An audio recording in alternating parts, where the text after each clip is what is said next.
Alors, il faut se méfier des aides, hein. Il faut se méfier de tout ce qui est addition.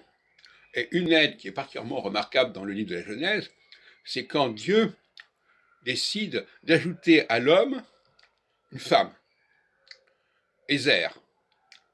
L'homme est seul, etc. Bon, ça c'est déjà un problème. C'est déjà diabolique quelque part de vouloir ajouter quelque chose à la création telle qu'elle est au départ. Toute idée d'ajouter quelque chose à la création est problématique.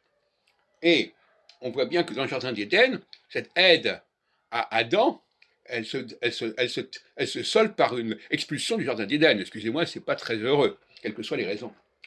Et donc, d'une manière générale, un homme doit pouvoir se servir, faire appel à une femme, mais il ne faut pas que ça le perturbe dans son développement et dans son épanouissement.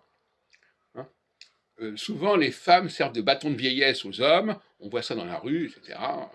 Bon, quand un homme est trop dépendant d'une femme, il va dépérir et il va perdre ses moyens. Donc, il y a un bon usage de la femme. Cette femme elle est capable de déclencher une étincelle, de déclencher une vocation. Il faut qu'il y ait quelqu'un qui croit en vous, mais il ne faut pas non plus dépendre trop de la femme, parce qu'à ce moment-là, on va dépérir.